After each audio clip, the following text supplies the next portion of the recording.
talk about loan assumption. We haven't heard these words in really 20 plus years. And the reason that is because nobody had better interest rates. The interest rates kept dropping, have been dropping, it seems like, for at least the last 15 years or so. 15, and now they're back up. And so now we're hearing more people ask about loan assumption. Can you brief us on what loan assumption is? Sure. And certain loans cannot be assumed. And, if you want to know about your own particular loan, you should either talk to your lender who did the deal with you, or who owns your loan currently, or look at your paperwork from when you actually settled. But for folks who don't know what a loan assumption is, can you just explain what it is? What would it be if you had an assumable loan? I mean, a very basic level is like, Pat, you own a house and you have a mortgage, and basically I'm going to take over your actual mortgage and continue to make the payments as you're making them right now. So the terms of that loan, let's say I owe $500,000 on a property and I'm selling it for $800,000. Maybe I bought it for $600,000. I'm selling it now for $800,000, and I have a $500,000 loan on the property. You're going to assume the same terms of that loan. And the reason you would do that is because I've got a better interest rate than you could go get today. Right. Typically. And that actually has never really come into play. That was your point, really, in the last 15 years. Like, we haven't had a scenario like that.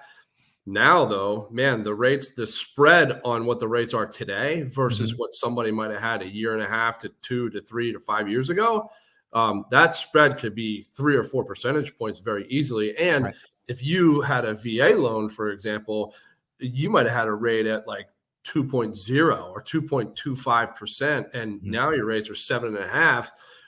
That's a 5-point spread potentially, and that makes a massive difference on your monthly nut too. So yeah, and a lot of the VA, the VA loans are assumable, right? This is one of the power of a VA loan. Yeah, at least one of the sort of secret powers that people don't even really consider.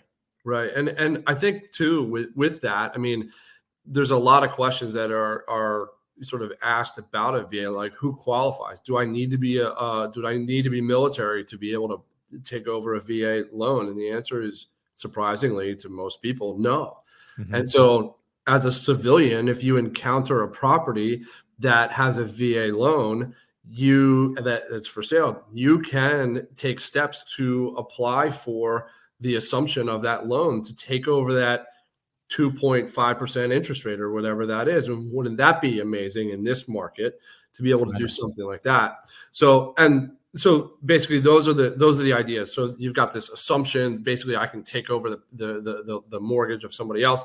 And then you have to be able to you'll assume their terms and their interest rate and so forth. And, but then, that the value of the house might be higher than the loan. In So you've got to make up that gap and the gap.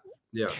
So longer discussion. We could do a whole masterclass just on that, but thanks for bringing us up to speed. If you have more questions about what VA loan assumption or just loan assumption looks like, if your loan is assumable, it can be a really great marketing device, by the way, if you're in a home and you have an assumable loan as well. So if you're going to sell that home. So let us know if you have any questions about that. We're always happy to consult on the side.